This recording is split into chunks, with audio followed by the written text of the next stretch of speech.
Various exam में आपका स्वागत है। आज का विषय है बौद्धिक संपदा अधिकार।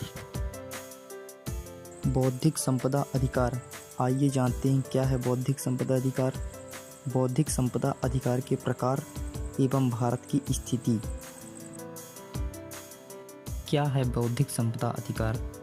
व्यक्ति को उनके बौद्धिक सृजन के परिप्रेक्ष्य में प्रदान किए जाने वाला अधिकार ही बौद्धिक संपदा अधिकार कहलाते हैं। वस्तुतः ऐसा समझा जाता है कि यदि कोई व्यक्ति किसी प्रकार का बौद्धिक सृजन जैसे साहित्यिक कृति की रचना, शोध, आविष्कार आदि करता है तो सर्वप्रथम इस पर उसी व्यक्ति का अन्यन अधिकार होना चाहिए।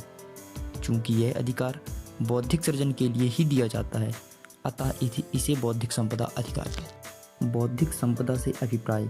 बौद्धिक संपदा अधिकार प्रदान किए जाने का यह अर्थ नहीं है कि अमुक बौद्धिक सृजन पर केवल और केवल उसके सृजनकर्ता का सदा सर्वदा के लिए अधिकार हो जाएगा, बल्कि बौद्धिक संपदा अधिकार एक निश्चित समय अवधि और एक निर्धारित भौगोलिक क्षेत्र को ध्यान में रखकर दिए जाते हैं। बौद्धिक संपदा अधिकार दिए जाने का मूल उद्देश्य मानवीय बौद्धिक सृजनशीलता को प्रोत्साहित करना है। तो प्रश्न यह उठता है कि बौद्धिक संपदा अधिकार के कितने प्रकार हैं। बौद्धिक संपदा अधिकार के निम्न प्रकार हैं, जैसे कॉपीराइट, पेटेंट, ट्रेडमार्क, औद्योगिक डिजाइन, भौगोलिक संकेतक। आइए जानते हैं कॉपीराइट क्या है।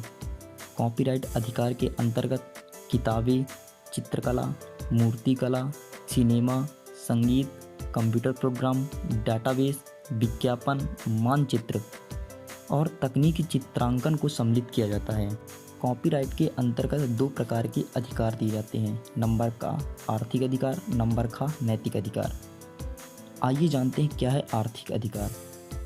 इसके तहत व्यक्ति को दूसरे व्यक्ति द्वारा उनकी कृति का उपयोग करने के बदले वित्तीय परिपोषित दिया जाता है। नैतिक अधिकार, इसके तहत लेखक, रचनाकार के गैर आर्थिक हितों का संरक्षण किया जाता है। जानते हैं एक महत्वपूर्ण बिंदु कॉपी लेफ्ट के बारे में। इसके अंतर्गत कृतित्व की पुनर्रचना करने, उसे अपनाने या वितरित करने की अनुमति दी जाती है तथा इस कार्य के लिए लेखक रचनाकार द्वारा लाइसेंस दिया जाता है। अब बात करते हैं पेटेंट की।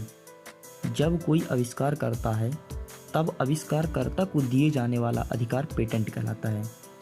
एक बार पेटेंट अधिकार मिलने पर इसकी अवधि पेटेंट दर्ज करने की तिथि से 20 वर्ष की होती है। पेटेंट कराने हेतु आवश्यक मानदंड। आविष्कार पूरे विश्व में कहीं भी सार्वजनिक ना हो, आविष्कार ऐसा हो जो पहले से ही उपलब्ध किसी उत्पाद को इंगित न कर रहा हो तथा आविष्कार व्यवहारिक अनुप्रयोग के योग्य होना चाहिए। आइए जानते हैं किन चीज़ों में नहीं मिलेगा पेटेंट का दर्जा। नंबर 1, जो आक्रामक हो। नंबर 2, जो अनैतिक हो।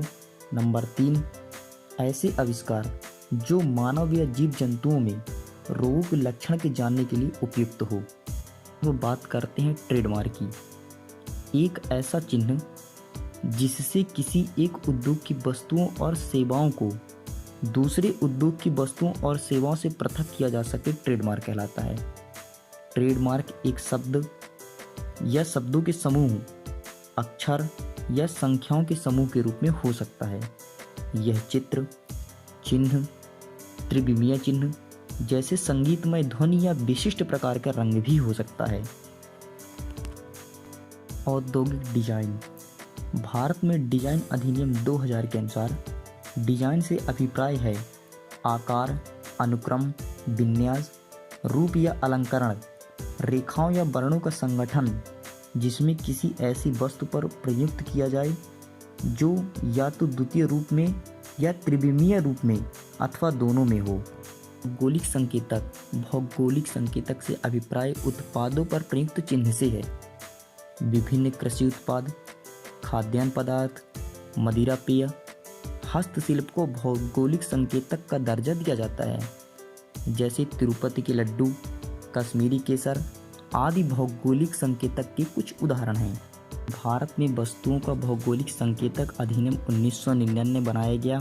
यह अधिनियम वर्ष 2003 से लागू हुआ।